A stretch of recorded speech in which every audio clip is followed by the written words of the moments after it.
Hey guys, welcome back to the shop. So in a previous video, you guys saw me machine some flange bolts for my USA made hardtail vise. And these were just the samples to get a little bit of, testing and tuning in, prove the program, prove the design, the concept on what I wanted, and make sure it was going to work. And that's what we ended up with right here. I want to make a pair for my vise out of stainless steel, so that's what we're going to be doing today. I've got this piece of 17-4 stainless. This is the chrome plated material, but it doesn't matter. This is just a material that CRC keeps in stock. So I ordered a couple pieces for them so I'd have some around here, and we'll be putting this in the lathe and using this here to make our 2 stainless steel flange bolts. We're also going to we'll probably just go to the manual lathe today and machine a couple of stainless steel washers to match them. I don't have a program or anything written to make the washer in the CNC lathe, and I don't want to have to change any tooling around. So I think just for a pair of them, I'm just going to go back to the Precision Matthews and we'll make a couple there, with the manual process. I also was going to show you, this is another one of my test pieces that I machined out of 1018. And I used the cold bluing solution on there because I wanted to play around to see what it would look like if we tried to darken it, with the cold blue. And this was the result. This is something that I'm going to continue to have to play with and experiment with and see what kind of results I can get out of the cold bluing. There's other ideas that we could roll with as well on, making it dark like this, a black colored flange bolt. But I'm not there yet, so I'm just going to continue to work with that one. But I think that looks pretty cool right there. All right, but so this is, in case you didn't see the previous video, this is what we're replacing. This is the factory made, I call it a telescoping clamping bolt right there because of the way that it operates. And this is standard for vices, this guy right here. And there's absolutely nothing wrong with this whatsoever. I mentioned it before. This is not something that I'm doing because I don't think Jason's design is strong enough or good enough. This is just a personal preference. That's all it is. I'm trying to make this vise A-bomb built, custom. We've got our engraving on here on the dynamic jaw that we've done. There's just a lot of things that we've done this to make it a little bit more custom for me, personal, just a personal project. So the flange bolts are going to go right here and tighten down. And whenever I go to loosen it up, I'm just going to be using a wrench to do that. That's my personal preference. And this is something that I've always thought about with vices, that it's always been a little bit annoying to me when you have these handles, and you go to tighten it up, you have it swiveled where you want to, and you go to tighten it up and these handles are sticking out here, okay? I like it whenever you can keep them parallel to the vise. And it's pretty rare that you ever get to do that, right? So that's another reason why I like the idea of having a flange bolt in there, just a bolt that you can tighten it down. So just a personal preference, guys.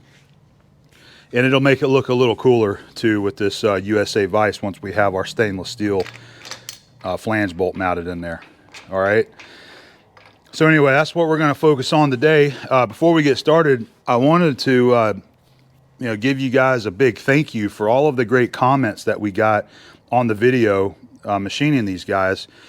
There seemed to be a lot of positive support out there and a lot of interest from people that would be interested in buying a pair of these, or even people that are interested in buying one just to have. Okay, and I understand that. A lot of guys have had a lot of interest in buying something that I have made, machined, or created. So we're going to continue to work at having these guys as an A-bomb product that I can manufacture and sell to you guys for either your hardtail vise or for your shelf, for your toolbox, or whatever you want it for. So I appreciate all the positive feedback. It was really a refreshing change to see so much positivity in the comment section from everyone that was showing their support, not just because they might want to buy one, just because there's a lot of people that have really appreciated what it is that I'm trying to share on the channel and my journey going down the path of CNC machining. So again, thank you guys thank you everyone for all the positive notes out there. And we will continue to work on these guys and make them available for you guys to purchase, hopefully pretty soon, but we just got to keep working on that. But for now, let's go back over to the Miltronics. Let's take our stainless steel and let's go machine a couple of stainless flange bolts for our Made in USA hardtail vise. All right, to start, we're going to go into our ML16 CNC lathe. And I've already modified the program in Fusion. I went in there and I duplicated what we did and I changed it for different feeds and speeds for the stainless steel. So I've got it where I think it needs to be. So let's just give it a shot and see, shall we? We'll go ahead and get her loaded up. I've got the machine homed and it's ready to go. I was going to mention this too. I've got me some proper no-go gauges for these parts as well. I did not have these, so I went ahead and picked up a pair of them. That's the no-go there, and there's the go for the M16 by 2 threads. For the previous ones, what I've been doing, I've got my Starrett pitch micrometer right here, and I calculated the pitch diameter. I believe it was 0.575 inches, and that's what I was using to get it there. So we'll be able to check it with our go gauge here once we have it threaded. Let's go ahead and get her loaded up.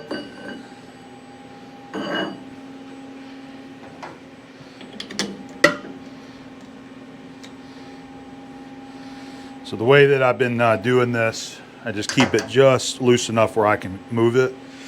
And I've got my combination square here that I've got it set so that once we get it up here to this jaw face, it'll have, I don't know, 10 or 15 thousandths approximately to face off of there.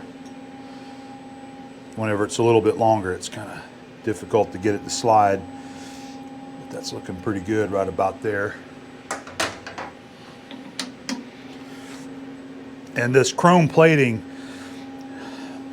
another reason why I never really liked machining chrome plated bar stock with a 3-jaw is because it's so slick that you got to have a lot of pressure on it to hold it, or the tool will push it back into the chuck. So what I've experienced, if you're using a 3-jaw chuck for chrome plated material, you can't take big heavy cuts on that or it pushes it into the chuck. So you have to kind of back off and take lighter cuts. So we're just going to use the same tool path that we had on the steel, and I'll just monitor it, make sure it's not pushing off of the live center there. But you do have to make sure it's torqued down well when you're using these self-centering chucks on chrome plated bar stock. I think that's going to be good right there. That looks pretty good. I wanted to show you guys the tools that we're using for this job. I don't think I talked about this in the previous video, but anyway, this is the tool turret loaded up to do the flange bolts, okay? So we'll start with this one right here. This is our tool number 1. This is our turning tool. It's a DNMG style of insert. So for turning here, the next one is a grooving tool. This one is to machine the thread relief, full radius thread relief. This one is your threading tool. And this one back here, this is another grooving tool. That's I use this one to cut the relief in the corner where the flange is. All right, these are all Walther tools, all really good quality. Love this stuff. All right, down here you have a I got a collet chuck, ER25 I believe, and this is a number 2 center drill, just to use to cut the center in the end of the shaft. And then this guy, this is our parting tool. This is made by Tungalloy. This was a wonderful solution for my tool turret right here. It always works really good. It's a nice beefy tool, but this operation always does make me really nervous in the CNC. When I'm using parting blades on a manual lathe, you know, I'm usually hand feeding it, and I can feel when chips or something is loading up on the tool in there and it's starting to rub. And with a CNC, you know, it's just going to keep going no matter if the chips are starting to weld or build up in there or not. So using these make me nervous over here, and I'm especially more nervous now that we're going to be cutting in some stainless steel. So we'll just have to give it a go and see how it does. I do have an insert in there that's rated for stainless, so hopefully that's going to do a good job. But anyway, these are the tools that we use to make that flange bolt. And another reason why I mentioned, you know, setting up in the CNC to do a different job oftentimes requires you to use several of these tool pockets in there. So That's why I didn't want to break any of these things down to do another job like the washers. So it'd just be easier to go to manual lathe to cut those manually versus changing all this out just to make a washer. So anyway, there's the tools. Let's go ahead and start machining the stainless. I think we're ready to roll. Got the program loaded up. Stainless flange bolt. Well, here we go. So we're going to face it and center drill it. I'm going to stop the program, bring my life center up, and then we'll continue on with it.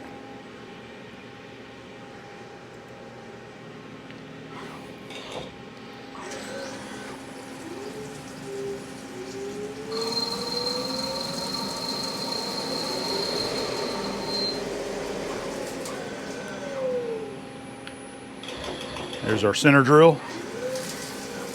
I've got that set up to just do a peck on there, just to try to eliminate the tool from loading up and breaking off. All right, here's where we're gonna, I've got to change tool, but then I'll have to stop it once we get to our clearance position. Right here, I just stop it, just like that. Basically the program is just stopped, and then see if I can reach around to you guys and pull this center up. Like that, lock it. I don't put a lot of pressure on it, a lot of force. I just in there till it's got it, and lock the quill.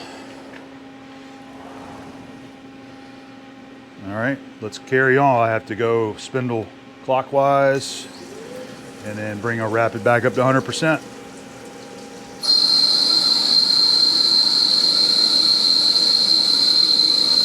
Definitely got that squeak. Got my earplugs in for that.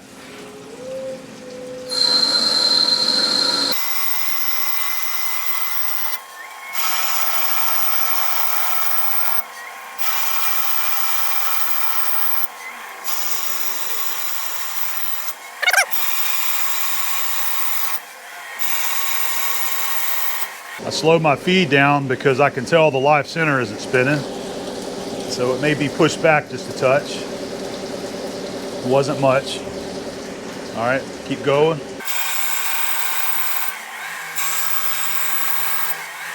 This is the last roughing pass here. It's going to come back and make a cleanup cut. This will be our finished diameters, hopefully. 16 millimeter. It's going to take 5 thousandths off of that flange face, and it's going to take 10 thousandths off of the OD. I might have to stop it and clear those chips after this.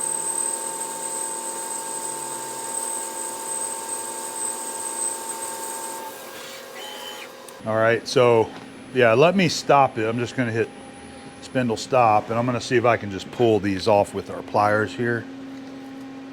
Yeah, okay, there we go. Go ahead and spindle forward clockwise.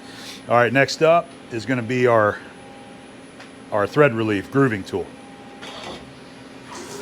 I love this tool path. It's a grooving, it's adaptive grooving.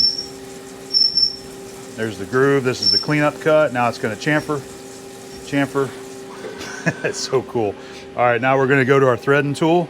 I'm sorry, we're going to go to the next grooving tool. This is going to be for the groove against that face, the undercut. That just puts a nice radius in that corner to strengthen the bolt. It's a nice way to finish a part if you're machining something on a lathe. All right, next up is our threading tool.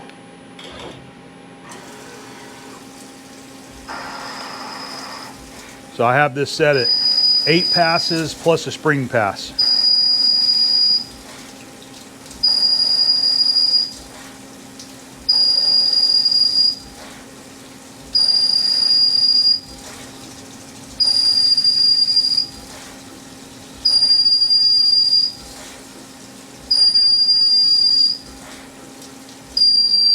I think that's our spring. Yep. There we go. And again, let me just stop that. See if I can pull these chips off. Yep, there we go. Take a peek at them while we're in there. Well, that finish looks good. really don't feel any burrs, but let me, you know, this is where what I'd like to do right here before we part it is I take my mill smooth file right here and I just touch the top of the threads, the chamfer on the end, the very end of the thread where it goes into the relief. Just go ahead and just file that down a little bit, just to remove any sharp burrs that might be hanging off of it. Stop it. That feels nice. Okay, so now we'll go ahead and move forward, and we're going to come in here with our parting tool, and just in case you didn't see it before, to keep this part from dropping down into the lathe, dropping on the ways or falling down in there and damaging the part itself, I've got the parting tool where it's going to go down to about 150 thousandths nub. It'll stop, retract. I can move the tailstock, and I just reach in there with my hand and I just break it off. All right.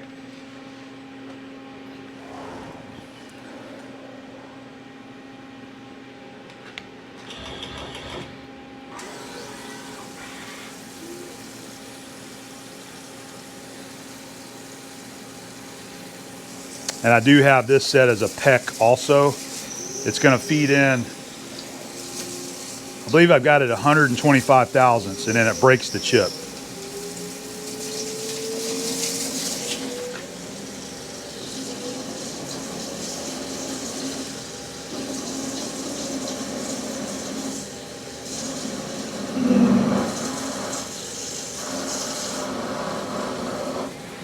Oh man, I was cringing over here.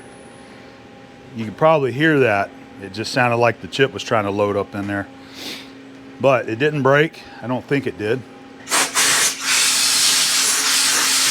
That looks good. That looks real good. All right, let's take that back. Just move our tailstock.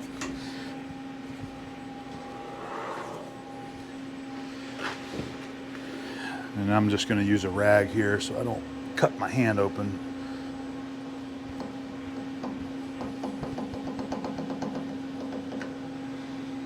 All right, there it is. Our first stainless steel flange bolt. Well, half of it anyway. We still got to mill it. It looks good. I guess what I should have done before I pulled it out of here was to check it with our thread gauge. So let me go ahead and we'll check it with our thread gauge now. We got more material if we need to cut more, no big deal. Okay, there's our bolt. Here's our M16x2 go gauge.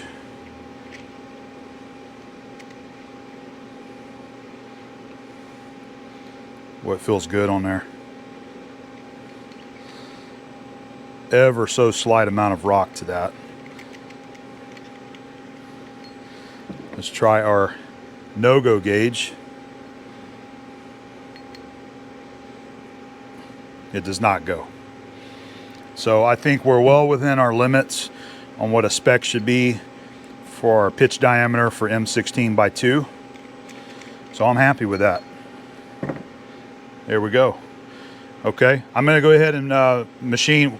We'll turn one more so that we have our pair, and get that done, and when that's finished we'll go over to the mill and start machining the hex.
realized right there that my live center wasn't touching, so I made a quick adjustment on it right there to get it locked in. We'll just check that thread and make sure it's good. I was just checking the thread before I parted it off with our thread gauge here, and it still fits just like it's supposed to. So the live center wasn't off very much, but that's what I'm talking about with this chrome plated material. It's really easy to push it back if you've applying too much tool pressure there. Luckily for me, it was only probably a thousandth or two that it was pushed off, so not a big deal. So it's good to go. We can go ahead and put our center back in there and do our part off now.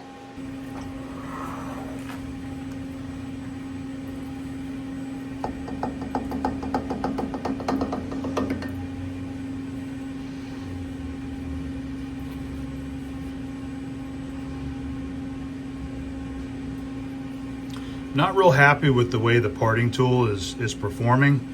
Not that this finish matters, but that still doesn't look as good as it should be. So I can tell that this is something that needs work on my end, is figuring out, you know, better feeds and speeds for the parting tools over here on the CNC. But anyway, there's our second bolt there. So now we'll go ahead and switch over to the Miltronic CNC mill. For this first one, since I haven't cut the stainless yet, I want to pay attention to everything that's going on and not fuss with the camera. So we're just going to set you up there. I got the window cleaned off good, so maybe you guys can see it. Maybe the second one, everything goes well, I can get you a little bit tighter shot of some of this milling. But I am running a lot of flood coolant on there, so it's just hard to see this kind of stuff in the CNC, but I want to make sure that we're cutting a good part here. All right, tighten it up good, and I got to go find my soft blow hammer, and just been giving these a good one tap down just to help seat it against the face of that jaw. I have noticed a difference on hitting it versus not hitting it.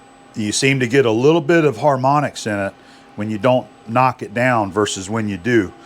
Just because when you tighten it up, it seems to lift it just a few tenths off of the face of that chuck jaw. So tapping it down seems to make it just a slightly more rigid than not. All right, I think we're ready to make some chips. I know whenever we're trying to show you some of this milling over on the CNCs, it's always hard to see, and it's just tough knowing what we're doing. So let's go ahead and check out the simulation here in Fusion 360, and we'll talk you through what the process is, okay? So we'll go ahead and hit play here. So the first operation is going to be a 2D adaptive using that 4-flute Walther end mill. It's going to go around it a few times, rough out the material, and then it's going to start shaping the flats. Right here you can see it's, you know, kind of roughing in the shape of the flats. And I believe I've got it where it's going to leave about 10 thousandths on the wall to clean up. All right, so it's going to go up, drop back down. All right, this is going to begin our 2D contour. That's where it's going to clean up the sides. It's going to make a repeat pass, like a spring pass, to kind of clean up any deflection. And then that's it. Now we're going to come down with an insert mill right here. This is the one where I'm going to be using the Tongue Force Rec insert mill and using a spiral pattern. It's going to rough it off, leaving 10 thousandths to clean up. We're going to repeat that same pass, take that 10 thousandths to clean it up. It seems to be leaving a really nice finish whenever we leave that finish pass on there like that. All right, next up is our chamfering. It's going to be a 2D contour using the same mill to chamfer that top edge. And now right here, this is where I made a really nice improvement on the program, is using this same 1/2 inch end mill, and it's hanging out far enough where we can come down here and chamfer that bottom edge right there. Super sweet. Takes one pass around it, cleans that chamfer up, retracts, and then our last operation is going to be the trace, and that's cutting our A-Bomb 79 logo in the top. I am using a 90-degree engraving tool for that, and I've got it 2 thousandths deep, and it seems to be working beautiful, leaving a nice pattern in there, and it just works really well. So once it finishes that, that's it. That's the end of the program, and that's it. Let's go ahead and see if we can get these guys milled. All right, guys, we're going to go for it here. I'm going to start this off a little bit slower just to make sure everything is good, and then I'll ramp it back up to 100% if everything sounds right.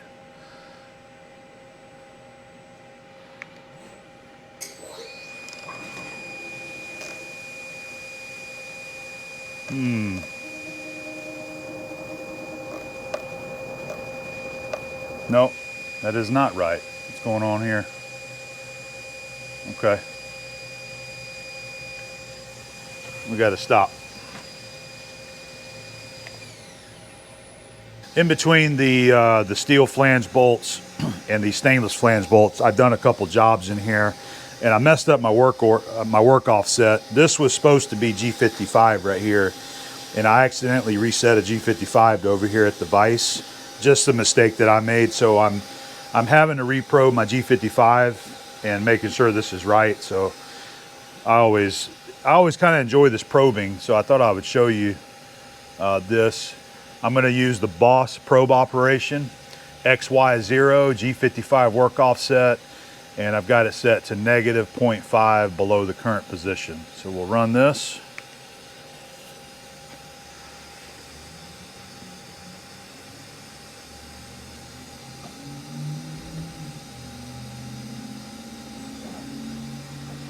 And that's running at 50%, by the way, on the rapid speed.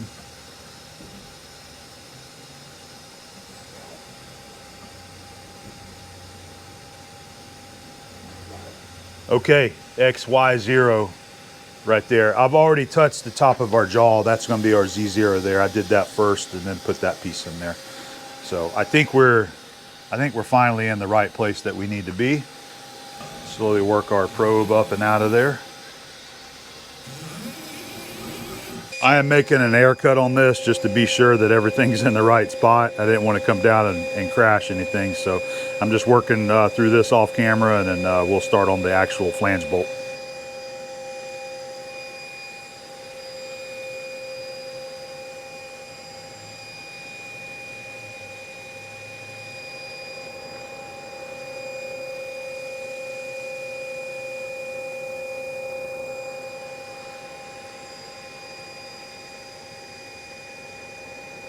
So I have adjusted all of my feeds and speeds for 17-4 stainless steel, or I made a good guess and put it about where it needs to be for stainless anyway.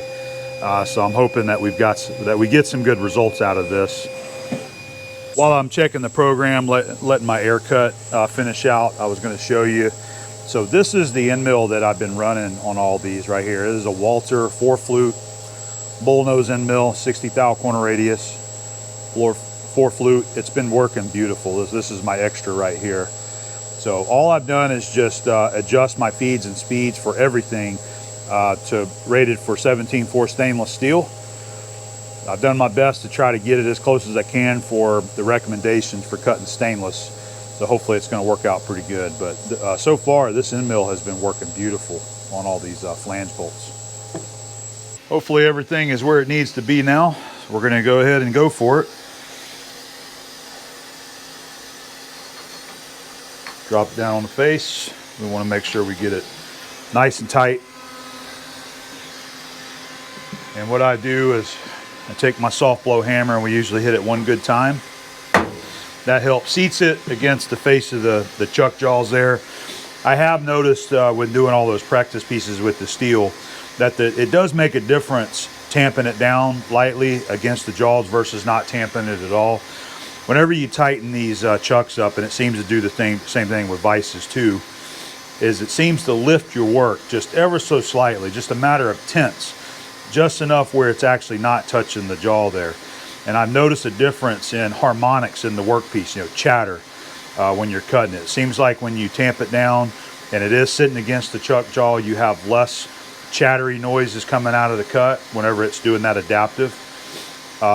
And whenever you don't, it seems to have a little bit more ring to it. So anyway, I just thought I would point that out.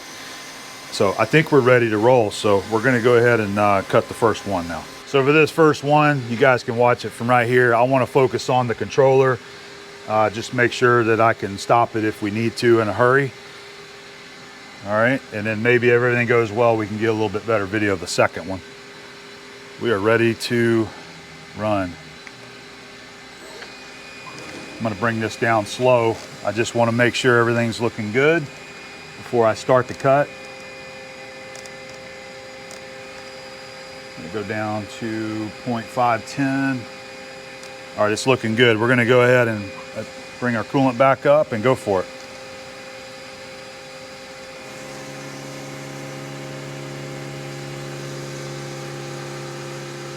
Okay, that's sounding good. I thought we were gonna have a, like that. Little bit of squeaking. Little bit of squeaking. It's funny that it's only on one side though.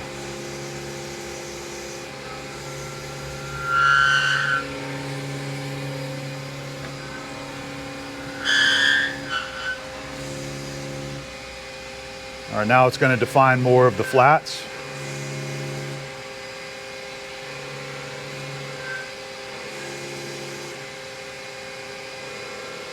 In case you guys are wondering feeds and speeds, I'm running 23 inches a minute on the feed rate. And 1910 RPM on the spindle speed.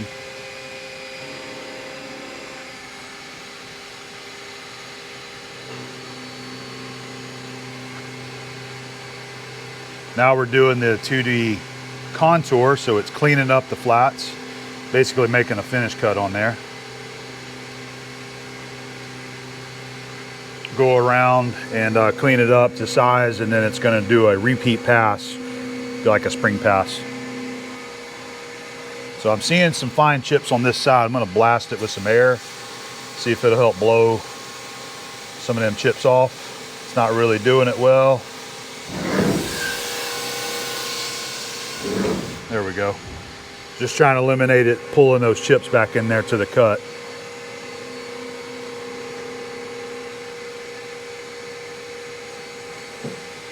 All right, well that sounded good, so let's keep going with it. Next up's our face mill.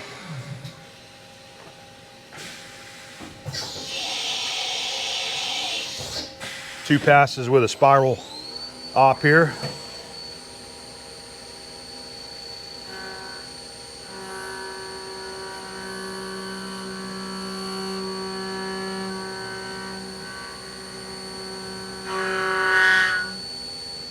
All right, one more 10/1000ths cut, clean it up.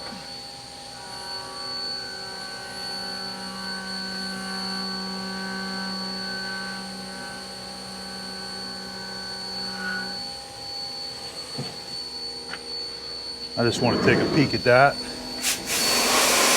Yeah, that looks nice.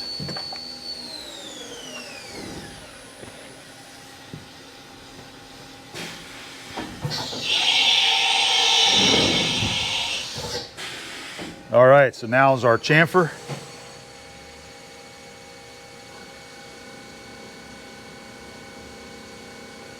Chamfer that top side. Yeah, okay, it's looking good.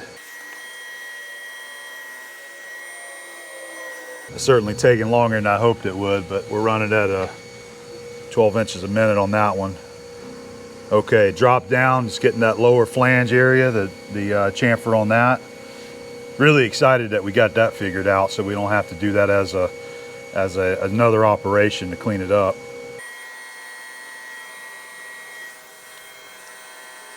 Chamfer complete. All right, so last up is our engraving tool. We'll get you started on that, but you won't be able to see much with this.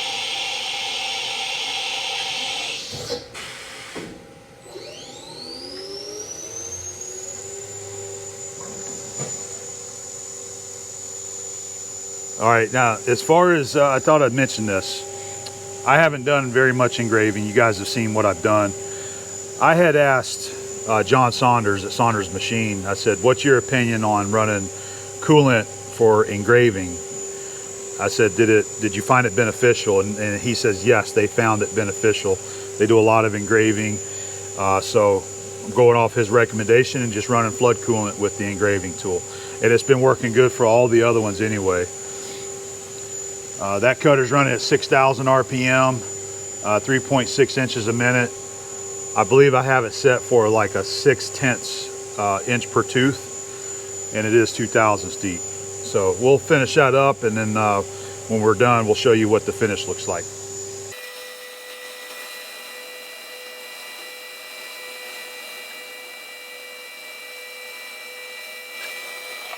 Okay, here's the reveal.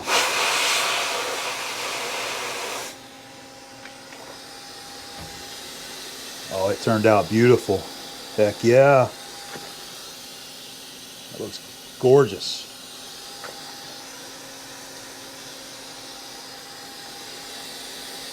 Yeah, I like that. I'm really liking the way that looks. I think it's turned out beautiful. Let me get some of these chips out of our way.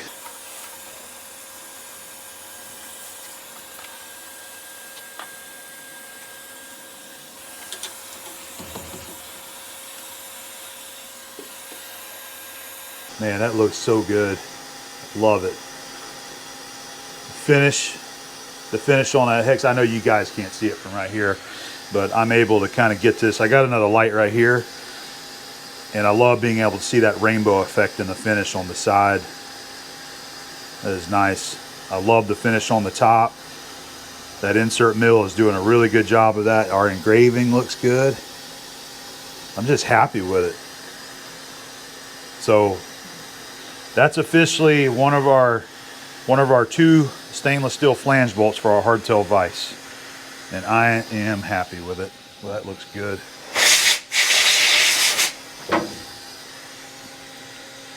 Okay, one more to cut. Let's go ahead and get that one machined next.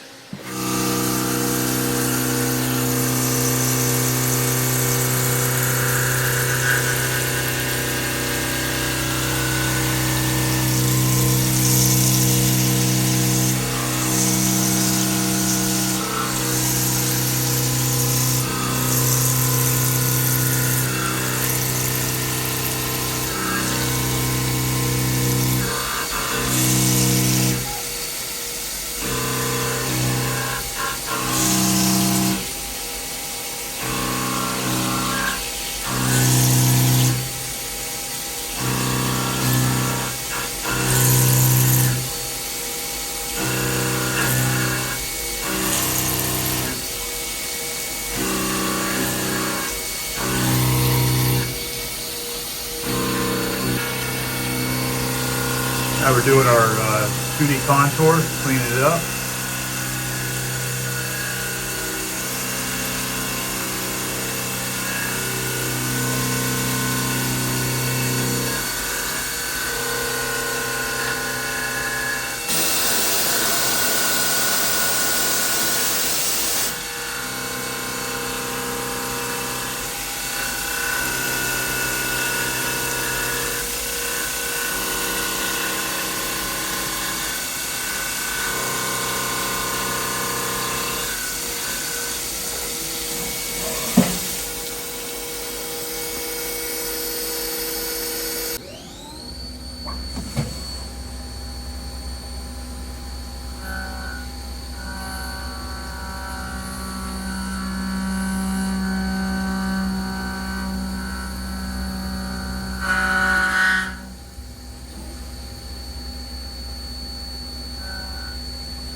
I guess my light's blinking at me because it's telling me the battery's about to die.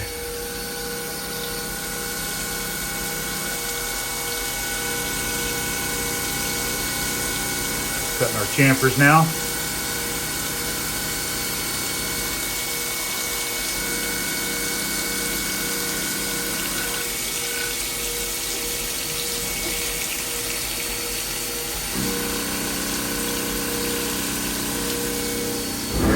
That one's slinging on me.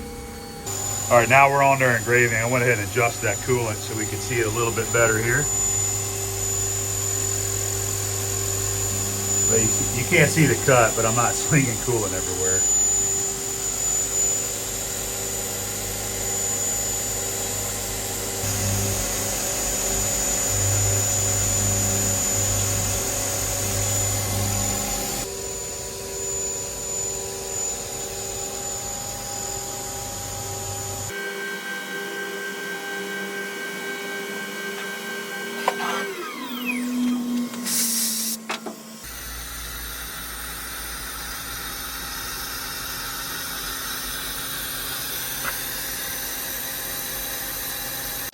Well, our second one looks just as beautiful as the first one, and I'm real happy with this. I've been kind of waiting for a while to get to this moment on these flange bolts, wanting to see them cut in some stainless steel. Those things are just not wanting to give up.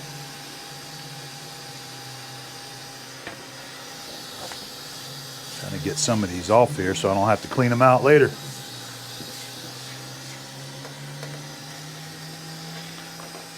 All right.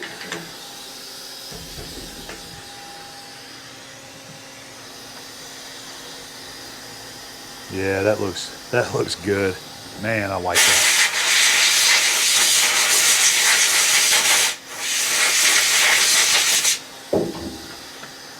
I don't know how good that looks on that GoPro camera, but it sure looks good in person.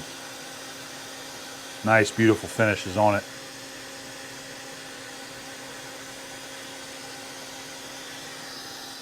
Well, guys, I am really happy with the way that these flange bolts have had turned out and the finish on them. They look beautiful. It's exciting to finally get to this stage. This is an idea that I've had in my mind for a very long time. I knew that I wanted to try making these out of some stainless steel 17.4, and I think we've successfully completed that. Super happy with them. Both of them look identical, and they just look great. So one last step that we got to do to finish this is I want a 1/4 inch thick washer underneath these, made out of stainless as well. My sample right here that we've already shown, so this is what the washer is going to look like. These are made out of steel. And I'm going to do these in the manual machine over on the manual lathe. I think I had spoke about this earlier, that since I'm just making a couple of them, it's just easier for me to go to the manual lathe to do this versus making a whole setup in the CNC to do this. Now, if I start making these as a production run, obviously I'm going to set these up and try to get them all done in the CNC. But for now, we'll just go over to our Precision Matthews and get a couple of them knocked out for our new stainless steel flange bolts here. All right, guys, we're set up over here in the Precision Matthews. Same piece of material that we used in the CNC. We've already got it indicated there. So I've got it stuck out about 2.5 inches. I think I'm just going to go ahead and machine it up so I can part me off 4 of these washers so that I just have another pair up here already ready to go. And so we'll get it faced, drilled, chamfered, parted off, and then we'll have to set it up for a second knot to face off of our parted side, because I want both sides cleaned up really nice. And I'll try to get you some nice close-up clean shots of this operation.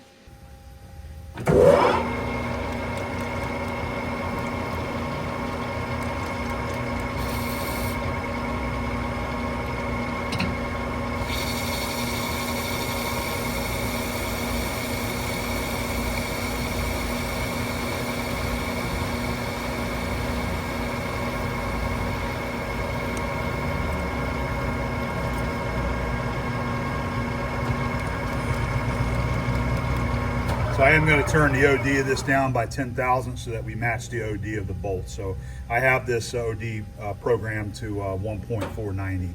And that was so that we could take any 1/2 inch stock that we're using like this and go ahead and clean up the OD.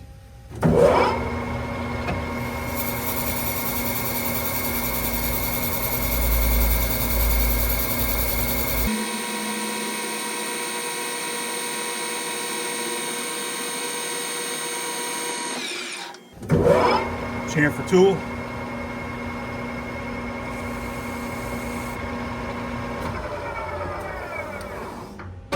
Actually, I need to touch that again. I forgot I had a 15 thousandths chamfer. There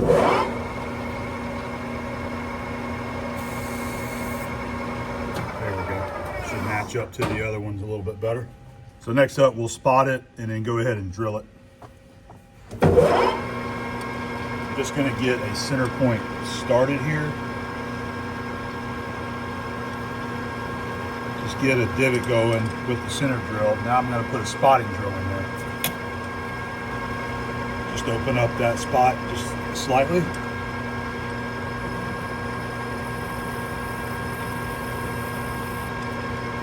All right. So next up, we'll go in with this 39/64 reduced shank drill. I'm not going to use a pilot. We're just going to go straight in there, and we'll be using our flood coolant for this too. Get our flow coolant adjusted how I like it.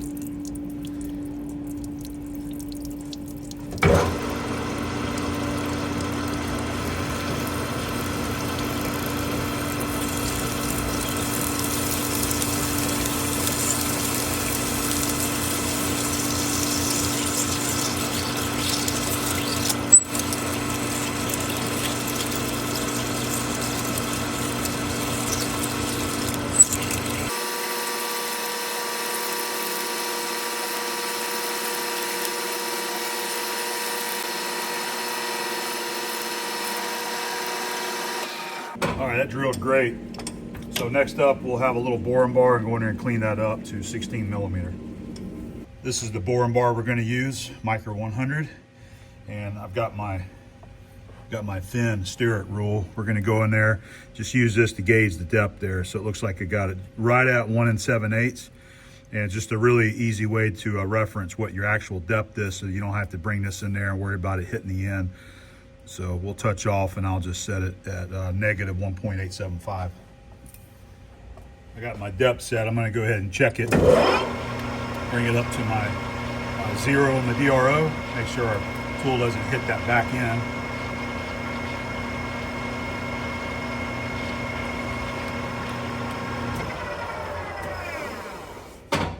Kind of had a dumb moment there and realized that my bar is not 1 7/8 long or 2 inches long. So 1.5 inches is the maximum depth that we can go with this bar. So I'm just going to go ahead and just do 1.5 inches, and that's going to be just fine right there. Let's get this little area cut, and I'm going to check it with my calipers.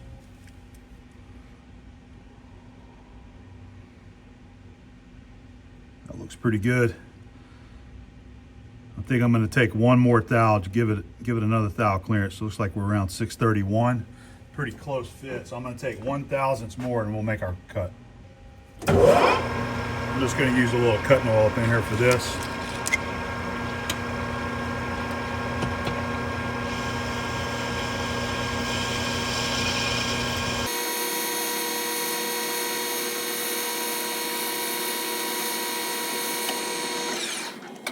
Our chamfer, we're going to use this high-speed steel tool bit.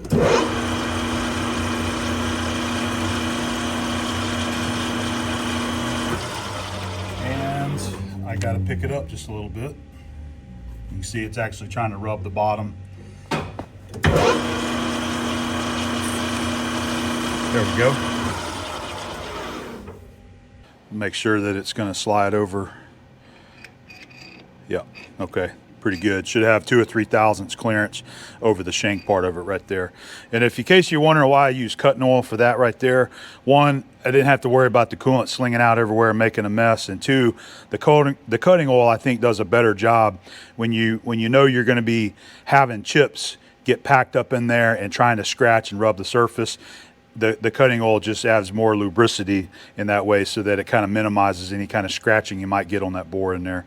So that's the main reason I use the cutting oil for that one little op. All right, we've got our parting tool set up with a fresh insert.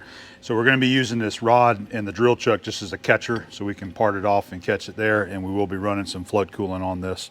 I'm going to part them off about 10 to 15 thousandths thick, and I'm going to set them up in a 3-jaw afterwards and face off that back side, get it down to a 1/4 inch thick, and hopefully it'll be nice and parallel once we do that.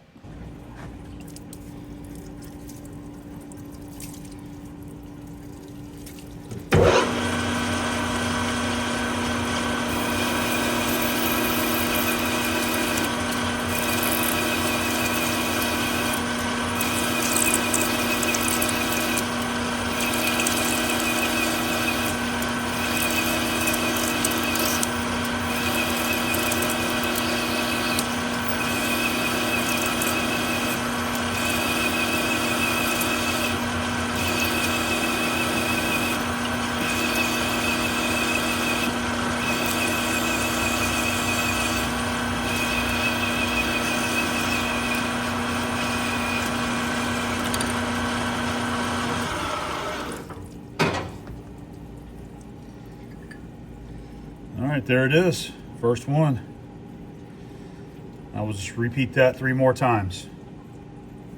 Now I have gone in there and faced it and chamfered again, so I'm cleaning up one side before we're parting off the next one. So I'm running 380 RPM and I'm just hand feeding this so that I can break a chip and not let it build up in there.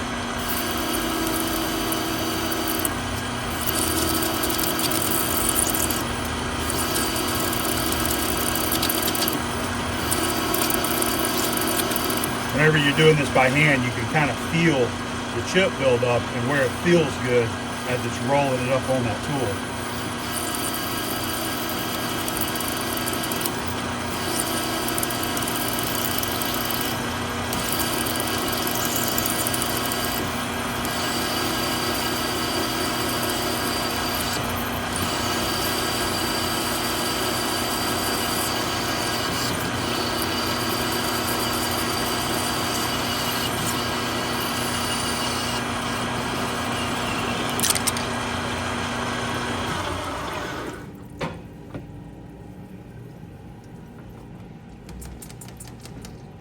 All right, there's our second one there.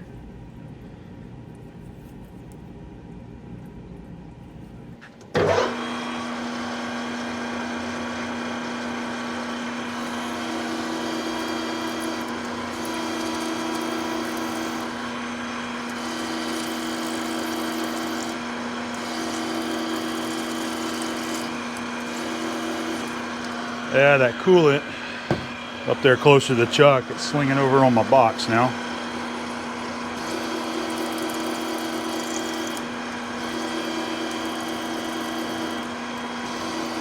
This is just one of those aspects of manual machining where we talk about letting the machine talk to you, but feel it.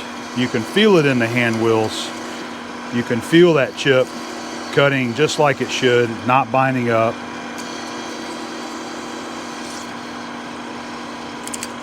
When I do this parting in the CNC lathe, I get really nervous because there's just really nothing you can do to stop it if it's loading up on that tool and tries to break it.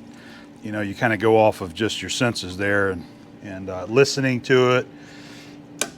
But over here, I like having the feel of it. And stainless can be kind of nice to work with sometimes. Look at that. Got it that time. So that makes number 4. So now we're going to go ahead and set up. I got a small 3-jaw that I'm going to put in this 4-jaw, get it indicated, and we'll use that to hold it so that we can face our second side there.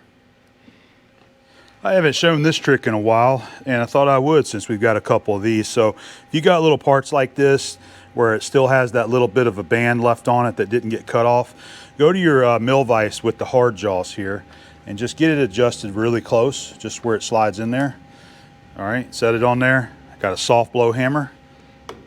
Just give it some taps and it basically just shears it off like that.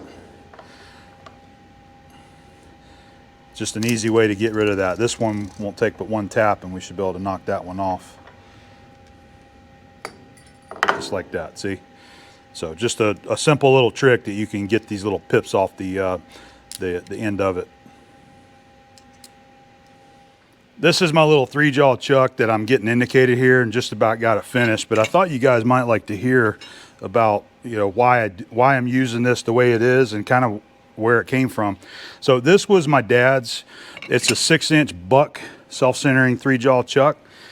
And the way that Dad always used it for years was a lot of times on our machines, the 4-jaw chuck would stay on because we had so many jobs that required getting something set up and indicated, so we'd have a 4-jaw.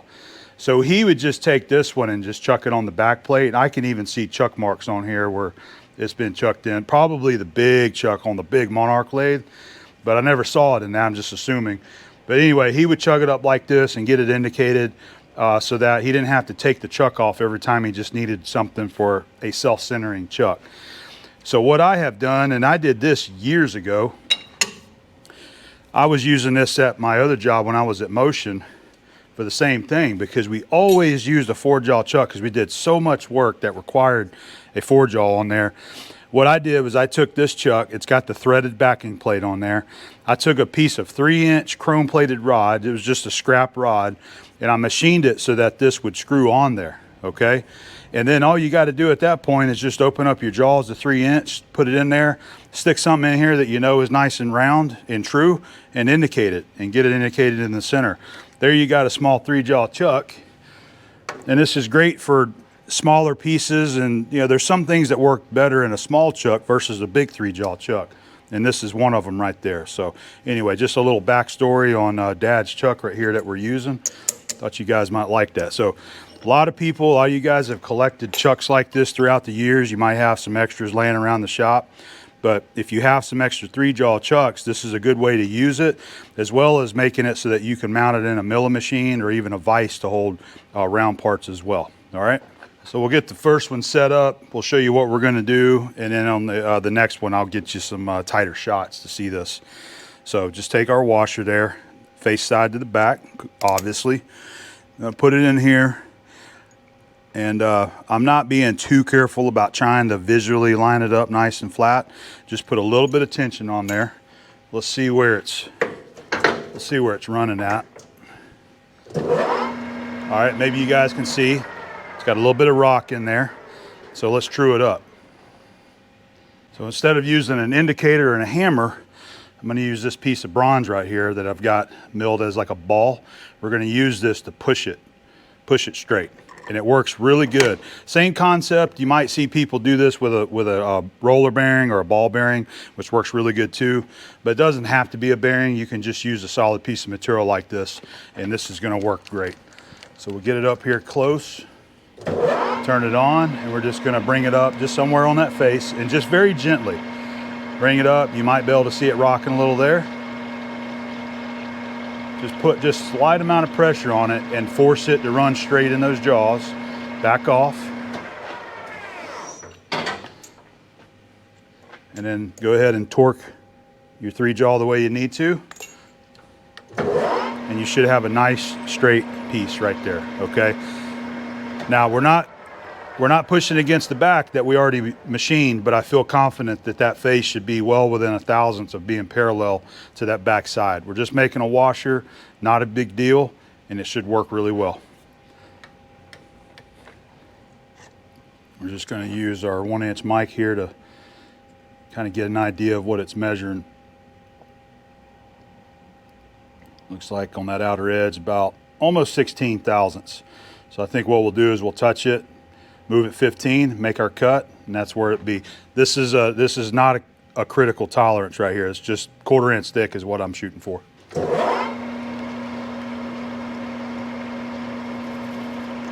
Touch off right there. I'm just going to use my dial indicator right here. 15.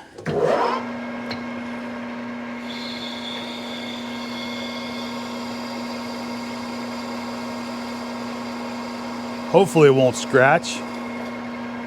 Move it off there quickly. Yeah, that looks good. All right. Now we just need to chamfer it. Start with our OD. And I've been making those consistent. So what I do is I come up on the tip of that tool and just touch it without it running. And I look up on the DRO, I see where I'm at. There we go. And then now we got the inside to do.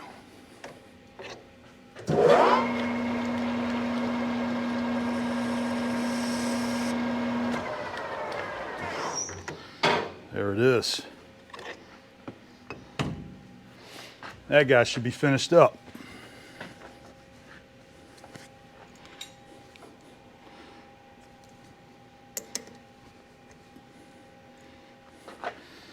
There's our first finished washer right there. So we'll repeat that 3 more times, what we just did. This is our first one that we just finished, and I thought I would go ahead and just put the mic on it and see where we're at. So I finished it at 253, and I'm also checking for parallelism there too. I want to see how far out it is. So I'm not reading tenths, I'm just visually looking at it. And it is looking within, I don't know, 1 to 2 tenths of being parallel, flat, all the way around that thing. So it looks like 253 and 1/10. So we got that one close. Usually you can get under 1/1000ths of being parallel with that trick that I showed you, just bumping it. That is nice right there, nice and consistent.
This is our second washer that we just finished here. Let's see where it's measuring up at. Looks like 1.5 over. Pretty consistent there.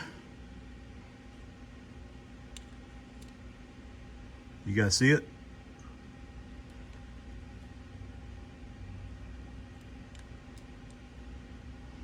It's pretty consistent, right around 1.5 over. I'd say we're within a couple of tenths of being parallel on that one. Nice.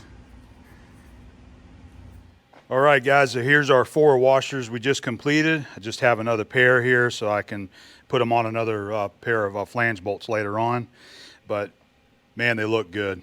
This is, you know, the vision that I've been having for a while for my simple little flange bolt. Let's make sure they go on there. Look at that. Like it was made for it. Beautiful. There we have it, completed. Next thing we can do is go ahead and check it on the Hardtail Vise, or just go ahead and screw them in there. Let's see what it's going to look like. Hey, I did want to point out something too. So I was playing around with one of my cold rolled steel versions right here, and I just wanted to see what it was going to look like. So this one was blackened with the Brownell's cold bluing solution, and I think it looks pretty cool. I think it looks pretty nice right there. So just something else that I'm playing with as far as a finish goes. But this will continue to develop, and you know, I'll just continue to come up with different ideas on what we can do. But this right here, I will say, this is labor intensive, trying to get this finish on one bolt, doing it manually by hand. So I don't think this is going to be a feasible way to make a bunch of these things that you're trying to sell, and trying to do this by hand and then burnishing it and polishing it and all that kind of stuff. But I am playing around with it, and we may revisit some of this in the future. All right, but I just wanted to show that. Pretty cool. So next up, let's go ahead and test fit them in the Hardtail Vise and see what they're going to look like finished. All right, so out with the factory new old stock clamping bolt, and in with the A-bomb built stainless steel flange bolt.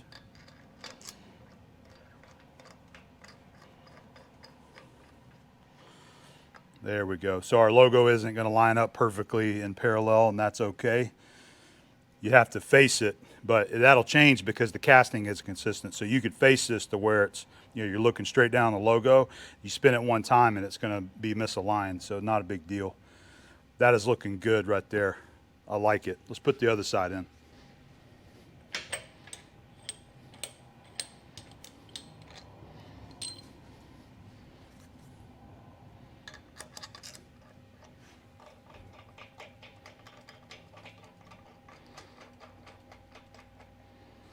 There we go. How's that look? I'm digging it.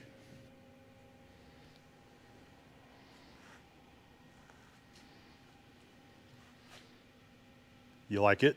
I really do. They're gorgeous, honestly. They look great on there. Are you happy? I am happy. Yeah. Yeah, they look really cool.